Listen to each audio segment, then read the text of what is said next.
السلام عليكم ورحمة الله وبركاته. النهاردة هناخد درس في الإكسل، درس بسيط خالص. الدرس ده بيتكلم عن ازاي انسق جدول معين. يعني انا ساعات ما اجي اعمل الجدول بتاعي بيطلع بالشكل اللي انا شايفه ده. طب انسق الجدول بتاعي ده ازاي، او اخليه له شكل يظهر كويس في الطباعة ازاي؟ اول حاجة،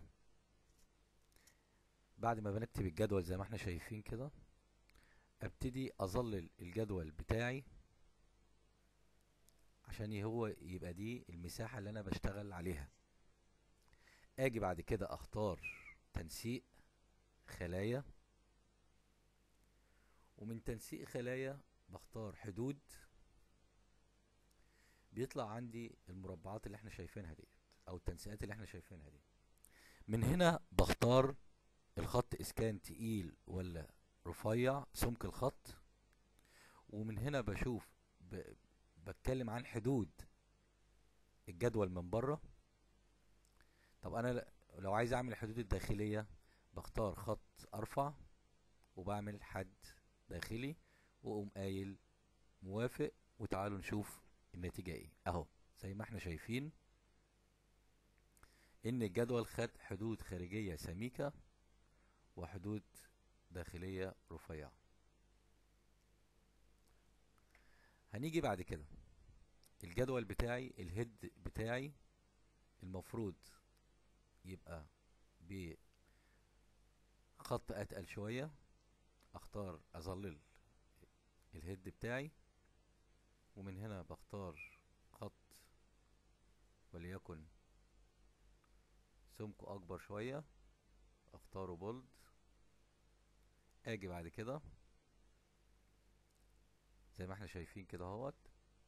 اجي بعد كده، طب انا عايز الهيد ده يبقى مميز عن الجدول بتاعي، او مظلل الهيد وارجع تاني تنسيق خلايا. يبقى انا دلوقتي بتكلم في خاصية تنسيق خلايا وبس، بكون مظلل الخلية اللي انا عايز اشتغل فيها. وهختار من هنا نقش، واختار لون خفيف، موافق. اهو كده يبقى انا ميزت الهيد بتاعي عن بقية الجدول. عايز برضو اميز المسلسل بتاعي او الفرعية بتاعتي ديت، اقوم واخدها واقوم قايل تنسيق خلايا، واختار لون اللي يناسبني، واقوم قايل موافق. اه شفنا شكل الجدول اتغير شوية. طيب انا ملاحظ ان الارقام هنا مش واخدة نص الخلية. ازاي اعملها في النص؟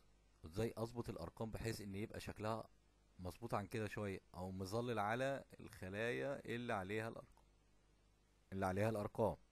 واجي بعد كده برضه هروح تنسيق خلايا، لان انا هنا بقول ان انا بتكلم في تنسيق خلايا يا جماعة. واقوم قايل محاذاة، واقوم قايل في الوسط ان انا اظبطها في الوسط، وبرضه في الافقي برضه اظبطها في التوسيط، واعمل لها احتواء مناسب، واقوم قايل موافق. ونشوف الشكل هيبقى عامل ازاي. اهو كده يبقى الرقم بتاعي جوه الخلية في النص بالظبط، من الجنبين وفي النص من اعلى واسفل.